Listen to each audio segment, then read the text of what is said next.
Hello लोगोफोर, welcome back to माय YouTube channel.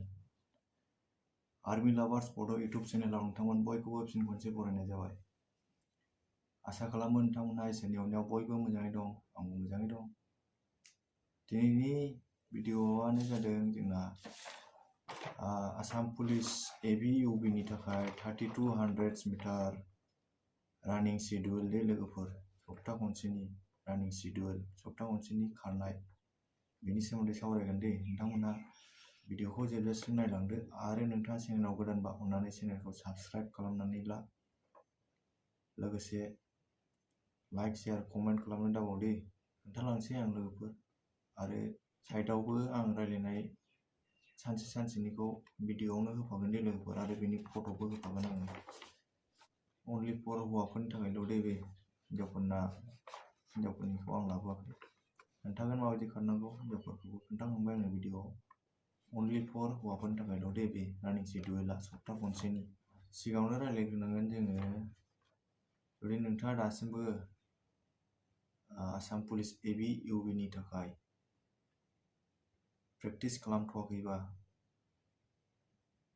नोंथाङा जुदि प्रेक्टिस खालामनो सानबायबा सिगांनो लं प्रेक्टिस खालामग्रोबाय थानांगौ दे लोगोफोर।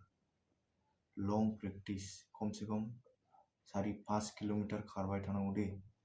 खमसे खम सप्ता खनसे 4-5 किल'मिटार खारनांगौ लोगोफोर। बिनि उनावसो शेड्यूल हिसाबै खारनांगौ दे। फार्स्ट टाइमाव लं रुट खारबाय थानांगौ। दानिया शेड्यूलखौ खोन्थालांसै आं लोगोफोर। समबारनि शेड्यूल लोगोफोर। फार्स्टआवनो होनखाबाय आङो, होनबाय थाखायो आङो, स्ट्रेचिं खालामनांगौ। डाइरेक्ट फोथाराव थांग्रोमोना खारनो नाङा। स्ट्रेचिं खालामनानै लाग्रोनांगौ सिगां, ओमफ्राय वार्म आप जानांगौ, फुल बडि वार्म आप। बडिखौ गरम खालामनानै लानांगौ। ओमफ्राय जेब्ला बडिया वार्कआउट एबा प्रेक्टिस खालामनो थाखाय रेडि जायो, अब्लासो प्रेक्टिस खालामनांगौ दे लोगोफोर। बेयाव वार्कआउट खालामनांगौ।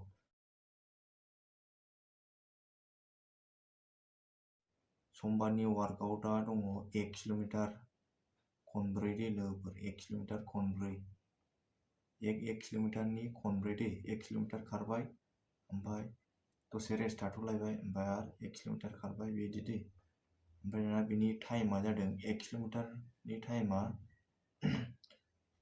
3 मिनिट 40 सेकेन्डनिफ्राय 3 मिनिट 50 सेकेन्डजों हानांगौ दे 1 किल'मिटारखौ लोगोफोर। नर्मेलसो बे टाइमा। बे फार्स्ट शेड्यूल दे लोगोफोर। First schedule. जेब्ला नोंथाङा खारलांनाया गोजाम जालाङो, अब्ला टाइमा खमायलांबाय थागोन दे। बे फार्स्ट शेड्यूल नालाय, ओंखायनो टाइमा एसे बारा आरो बेवहाय।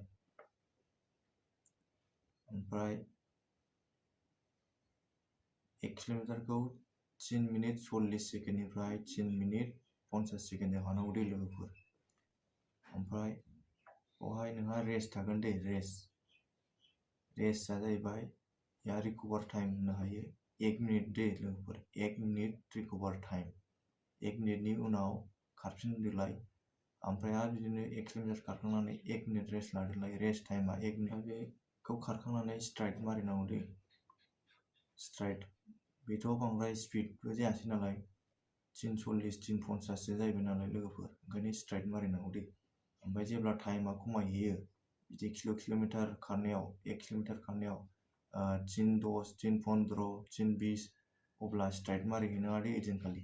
स्ट्राइड खनब्रै मारिनांगौ दे। ओरैनो आगानखौल' गोलाव गोलाव सुरनांगौ। स्ट्राइड। माबायदि स्ट्राइड मारियो आं सिगां भिडिअ बानायखांबायमोन, नोंथांमोना बेखौ नायनो हागोन आरो। स्ट्राइडआ मा, गोलाव गोलाव आगान सुरनानै खारनायखौनो स्ट्राइड होनो दे। 100 मिटार्सनि स्ट्राइड। 100 मिटार मोनसे स्प्रिन्ट थायोना, खरा खारनायखौ स्प्रिन्ट होनो, बेखौ बे स्ट्राइडसो दे लोगोफोर। ओमफ्राय स्ट्राइड मारिखांनानै कुलिं डाउन दे लोगोफोर। फोथारखौ उल्था गिदिंफिननांगौ। खनसे बा खननै राउन्ड उल्था गिदिंफिननांगौ दे, नर्मेल स्पिड ओरैनो। मानो होनबा खनसे साइडजोंल' खारबाय थायोबा हान्थु खनायाव सायो नालाय, मोनसेयावल' प्रेसार गोलैनाय जायो, बांसिन बोलो होनानै खारनाय जायोना, बेनि थाखायनो उल्था गिदिंफिननांगौ दे फोथारखौ। कुलिं डाउन जाखांनायनि उनाव एक्सारसाइज दे लोगोफोर, एक्सारसाइज फुल बडि एक्सारसाइज ओमफ्राय स्ट्रेचिं दे, फुल बडि एक्सारसाइज ओमफ्राय स्ट्रेचिं खालामखांनायनि उनाव लं जाम्प सिनापफोरखौ खालामनांगौ दे लोगोफोर, ओरैनो थानो नाङा, लं जाम्प सिनापखौबो होफाबाय थानांगौ, लोगोसे नोंनि एब्स उदै फोरानाय बिसोरखौ दे, लोगोजों बडि रिलेक्स खालामनाय, पार्टनार स्ट्रेचिं लोगोजों लोगो खालामलायनाय दे लोगोफोर। दानिया बेलासियाव दे इभिनिंआव बिदिनो एसेल' जायो दे, इभिनिंआव बिदिनो स्ट्रेचिं वार्म आप खालामनानै लाग्रोदो, ओमफ्राय नर्मेल बिदिनो 1200 मिटार नर्मेल स्पिडाव दे 1200 मिटार खारदो, ओमफ्राय एक्सारसाइज खालामदोलाय, स्ट्रेचिं खालामदोलाय, ओमफ्राय अखानायैनि थाखाय रेडि जादोलाय आरो। अखानायै मंगलबारनि शिड्युलानो जादों जोंना मंगलबाराव हिल रानिं जायो दे लोगोफोर, हिल रानिं। खाथि खालायाव हिल हाजो गैयाबा बिदिनो अभार ब्रिज बा गोजौ जायगा, गोजौ सरक, गोजौ मानखोनाय जायगायाव खालामहैनांगौ दे। ओमफ्राय लोगोफोर मोनसे खोथा दे, बे हाइवेफ्राव खालामोबा बिराद खेल लानानै खालामनांगौ दे, हिल रानिं खालामनो थाङोबा हाइवेफ्राव, अभार ब्रिजफ्राव, मानो होनबा आजिखालि बिराद गारिनि स्पिडा अभार जाबाय, बेनिखायनो सेफटि दे लोगोफोर। हिल रानिं खारनायनि सिगां बिनो स्ट्रेचिं जाग्रोनांगौ, वार्म आप जाग्रोनांगौ, ओमफ्रायसो प्रेक्टिस खालामनांगौ, वार्कआउट खालामनांगौ। हिल रानिं खालामबाथ' जेनेबा स्ट्राइड मारिनाय जानाय नङा नालाय, बेलासियाव स्ट्राइड मारिनोसै। नर्मेल स्पिडाव दे लोगोफोर, हिल रानिंआ नर्मेल स्पिडाव खालामनांगौ, खमसे खम 20 मिनिट टाइमा, 20 मिनिट्स नर्मेल स्पिडाव, ओमफ्राय एक्सारसाइज स्ट्रेचिं खालामदोलाय लोगोफोर। एक्सारसाइज स्ट्रेचिं खालामखांनायनि उनाव लं जाम्प ओमफ्राय सिनापखौ बावनो नाङा दे लोगोफोर, खालामफाबाय थानांगौ। ओमफ्राय दानिया बेलासिनिलाय, मंगलबार बेलासिनि दे लोगोफोर, मंगलबार बेलासियाव बिदिनो फोथाराव थांदो, ओमफ्राय स्ट्रेचिं वार्म आपआथ' जाखानांगौ, 1 किल'मिटार नर्मेल स्पिडाव दे लोगोफोर, 1 किल'मिटारल', 1 किल'मिटार ओरैनो नर्मेल स्पिडाव बडिखौल' ओरैनो एसे गरम खालामनाय दे, एक्सारसाइज स्ट्रेचिं खालामदो, फैदोलाय, अखानायैनि थाखाय रेडि जादोलाय। बुधबारनि दे दाना, वेडनेसडेआव दङ जोंहा 400 मिटारनि 6 बार दे लोगोफोर, 400 मिटारनि 6 बार, 400 मिटार खारदोलाय, रेस्ट जागोनलाय, ओमफ्राय आरो खारफिनदोलाय, बेबायदि दे। ओमफ्राय बे खारनायनि सिगां स्ट्रेचिं वार्म आपआथ' थाखायो कम्पालसारि, बेथ' स्ट्रेचिं वार्म आप खालामग्रोदो, ओमफ्राय 400 मिटारनि 6 बार, 400 मिटारखौ 1 पिसजों हानांगौ दे लोगोफोर, 80 सेकेन्डजों हानांगौ, 1 मिनिट 20 सेकेन्डजों हानांगौ दे, 1 मिनिट 20 सेकेन्डजों हानांगौ लोगोफोर, खनसे राउन्डखौ 400 मिटारखौ 1 मिनिट 20 सेकेन्डनिफ्राय 1 मिनिट 35 सेकेन्डसिमहालागै सोलिगोन आरो, फार्स्ट नालाय बेयो लोगोफोर। गासिबो खामानियानो लासै लासैसो बारायलाङो नालाय, बेनि थाखायनो एसे टाइमखौ बारा लानाय जादों आरो, उनावहाय खम जाहैजोबगोन बे। ओमफ्राय रिकभार टाइमा जागोन 40 सेकेन्डनिफ्राय 50 सेकेन्डसिम दे लोगोफोर, रेस्ट टाइमा, खनसे खारखांबाय ओमफ्राय रेस्ट टाइमा 40 सेकेन्डनिफ्राय 50 सेकेन्डसिम दे। फोथारखौ उल्था गिदिंफिननांगौ दे, कुलिं डाउन, खनसे बा खननै राउन्ड कुलिं डाउन गिदिंफिननांगौ दे, ओमफ्रायसो स्ट्रेचिं एक्सारसाइज खालामनांगौ, फुल बडि एक्सारसाइज, फुल बडि स्ट्रेचिं, पार्टनार लोगोजों स्ट्रेचिं खालामलायनांगौ, ओमफ्राय लं जाम्प सिनापआथ' थाखायो, ओमफ्राय एब्स उदै राहोनायाबो लोगोसे दे लोगोफोर, बावनो नाङा। ओमफ्राय दाना बेलासिनिलाय, बेलासियाव 1200 मिटार दे, 1200 मिटार बेलासिनिया, बुधबार बेलासिनिया 1200 मिटार, सिगां खारनायनि सिगां स्ट्रेचिं वार्म आप, ओमफ्राय नर्मेल स्पिडाव 1200 मिटार, ओमफ्राय एक्सारसाइज, ओमफ्राय स्ट्रेचिं खालामदोलाय आरो, अखानायैनि थाखाय रेडि जादोलाय। ओमफ्राय दानिया गुरुबार बा बिस्थिबार, थार्सडेनि शिड्युल दे, बेवहाय नर्मेल स्पिड जागोन 3200 मिटार दे लोगोफोर, 3200 मिटार नर्मेल स्पिड, सिगांनो खारनायनि सिगां बेबो ग्राउन्डआव जागोन दे, 3200 मिटार नर्मेल स्पिडा ग्राउन्डआवनो जागोन बेबो, मानो होननानै बुङोबा नोंथांमोननि खारनाया बांसिन ग्राउन्डआवसो जागोन दे। सप्तायाव खननै र'डआव खारनांगौ, जेन'बा सानसे मंगलबाराव हिल रानिं जाबाय, ओमफ्राय सनिबाराव लं रानिं थायो दे, र' खोन्थागोन लोगोफोर, एसे उनाव सहैगोन। बिस्थिबारनि बिदिनो 3200 मिटार खारनायनि सिगां स्ट्रेचिं वार्म आप बेथ' थाखायो। ओमफ्राय 30 to 100 मिटार्स नर्मेल स्पिडाव खारदो नोङो। ओमफ्राय खारखांनायनि उनाव दानिया स्ट्राइड मारिनांगौ दे, गोलाव गोलाव स्टेपजों खनब्रै स्ट्राइड मारिनांगौ फोथारखौ 100 मिटार खनब्रै दे। बे स्ट्राइड मारिनायाव कन्टिनिउ नङा दे लोगोफोर, दसे सम रेस्ट लानानैसो मारिनांगौ दे। 15-20 सेकेन्डसो रेस्ट थाथ'नानै मारिफिननांगौ दे स्ट्राइडखौ। स्ट्राइड मारिखांनानै फोथारखौ उल्था गिदिंदोलाय, कुलिं डाउन जादोलाय। ओमफ्राय exercise, full body exercise, stretching, abs उदै राहोनायनि, ओमफ्राय सिन आप, लं जाम्प बेफोरखौ खालामदोलाय आरो। ओमफ्राय दाना बेलासिनि दे, बिस्थिबार, गुरुबार, बृहस्पतिबार बेलासियाव नोंथाङा जुदि आथिं लानानै साथारदोंबा, लोगो मोनदोंबा, प्रेक्टिस बेलासियाव खालामाबाबो जागोन दे। जेबो जायाखैबा नोंथाङा बेलासियाव 1 किल'मिटारसो ओरैनो नर्मेल स्पिडाव वार्म आपल' जानांगौ दे। बेयावबो खारनायनि सिगां स्ट्रेचिं, ओमफ्राय वार्म आप, ओमफ्राय 1 किल'मिटार खारदो ओरैनो नर्मेल स्पिडाव, ओमफ्राय आरो फुल बडि एक्सारसाइज, स्ट्रेचिं खालामदो। अखानायैनि थाखाय रेडि जादोलाय। फ्राइडेनि वार्कआउट लोगोफोर, फ्राइडे शुक्रबाराव जोंहा जागोन स्ल' फास्ट दे लोगोफोर। स्ल' फास्ट, लासै खारनाय, खरा खारनाय होनो लोगोफोर। स्ट्रेचिं खालामनानै लाग्रोदो, ओमफ्राय वार्म आप जाग्रोदो, फुल बडि वार्म आप दे लोगोफोर। ओमफ्राय 2 मिनिटआ फास्ट, 2 मिनिटआ खरा खारनांगौ, ओमफ्राय 1 मिनिटआ स्ल', 1 मिनिटआ लासै जागोन दे लोगोफोर। 2 मिनिट खरा खारनांगौ, ओमफ्राय 1 मिनिट लासै दे लोगोफोर, टाइम नायनानै खारनांगौ बेखौ। ओमफ्राय बे टटेल टाइमा 15 मिनिट खारनांगौ दे लोगोफोर, 15 मिनिट। स्ल' फास्टआ 15 मिनिट दे शुक्रबारनि। ओमफ्राय स्ल' फास्ट खारखांनानै बिदिनो कुलिं डाउन, फोथारखौ उल्था गिदिंफिनदोलाय। ओमफ्राय फुल बडि एक्सारसाइज, स्ट्रेचिं, उदै फोरादोलाय, लं जाम्प बारदोलाय, सिन आप मारिदोलाय, पार्टनार बडि रिलेक्स, स्ट्रेचिं खालामदो। ओमफ्राय दाना बेलासिनिखौ खोन्थानोसैलाय। शुक्रबाराय बेलासियाव 1200 मिटार नर्मेल स्पिड रानिं दे लोगोफोर। स्ट्रेचिं, वार्म आप, ओमफ्राय 1200 मिटार खारदो, ओमफ्राय फुल बडि एक्सारसाइज, स्ट्रेचिं। अखानायैनि थाखाय रेडि जादोलाय दे, सनिबार अखानायै। सनिबार सेटारडेनि वार्कआउटआनो जादों जोंना लं रुट दे लोगोफोर, 5 किल'मिटार लं रुट। 5 किल'मिटार खारनायनि सिगांनो स्ट्रेचिं, वार्म आप, बिदिनो सानफ्रामबो खालामग्रा बायदि स्ट्रेचिं, वार्म आप, फुल बडि वार्म आप जाग्रोदो। 5 किल'मिटार लं रुट दे लोगोफोर, लामायाव सर'गाव खारनो हागोन बे लं रुटखौ। ओमफ्राय लं रुट खारखांनानै बिदिनो कुलिं डाउन जादोलाय, फोथाराव कुलिं डाउन जानांगौ दे। लं रुट खारखांनानै फैनानै फोथाराव कुलिं डाउन, फोथारखौ उल्था गिदिङोबाबो जागोन आरो, ओरैनो लासैनो 400 मिटार 400 मिटार्सफोर उल्था गिदिंफिनबाबो जायो आरो उल्था गिदिङाबाबो जायो आरो लोगोफोर। 400 मिटार ओरैनो कुलिं डाउन जानांगौ दे।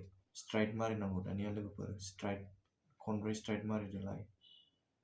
फुल बडि एक्सारसाइज, ओमफ्राय स्ट्रेचिं जादोलाय लोगोफोर। ओमफ्राय बिदिनो सिन आप, लं जाम्प, उदै फोरानाय बिसोरथ' कम्पालसारि थाखायो, सानफ्रामबो खालामनांगौ दे लोगोफोर। बडि रिलेक्स, बडि मासाज लोगोजों लोगो बिदि खालामलायनांगौ दे।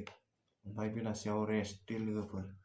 सनिबाराय बेलासियाव खारनाङा, रेस्ट, मानो होनबा लं रुट खारदों नालाय, ओंखायनो सनिबार बेलासियाव रेस्ट दे।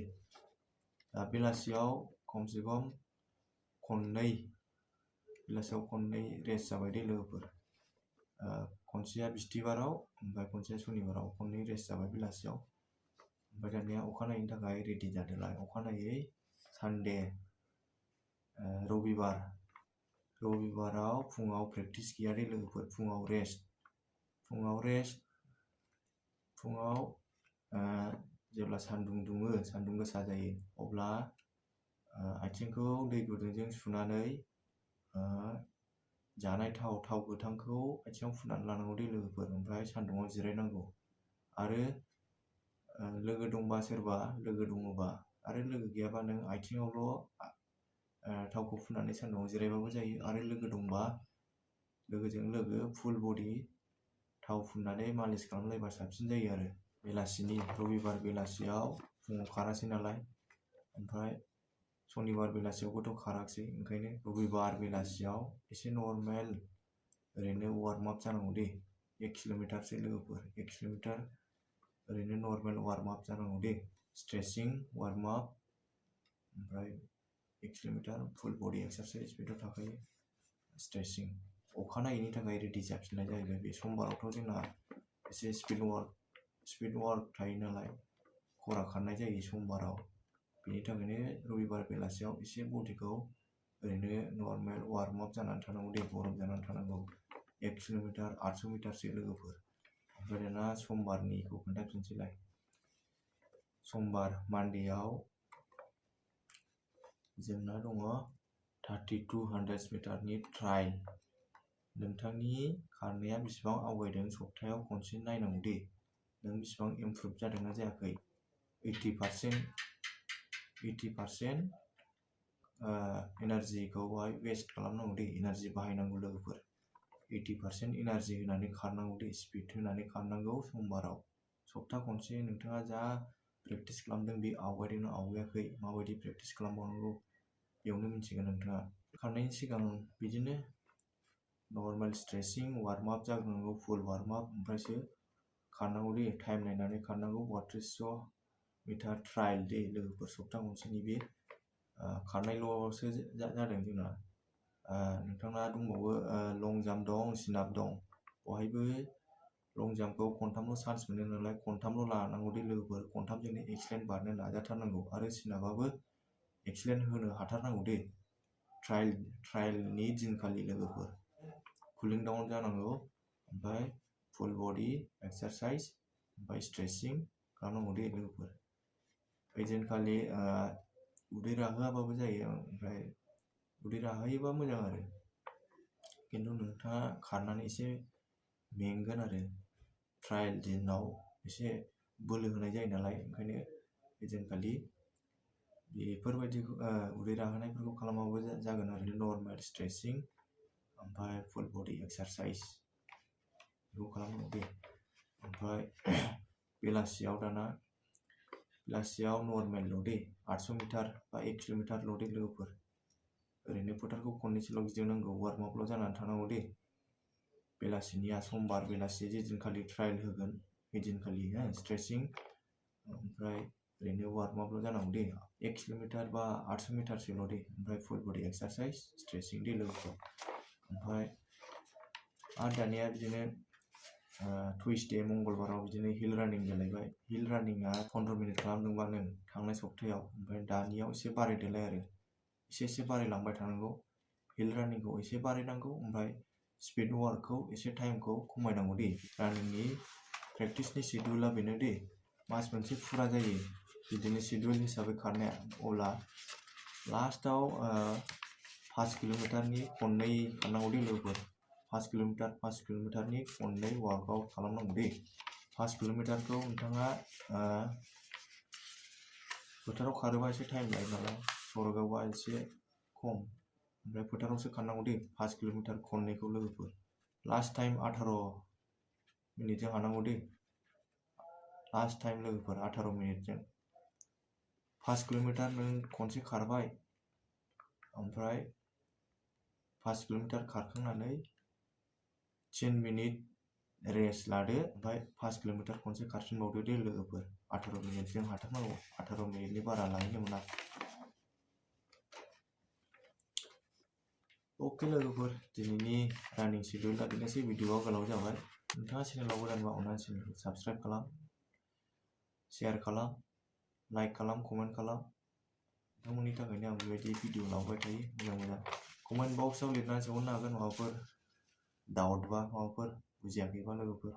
कमेन्ट बक्सआव कमेन्ट खालामहरनो हागोन दे लोगोफोर। अके लोगोफोर, दिनैनि भिडिअआ एसेनोसै। जय बर' हारिनि जय हिन्द।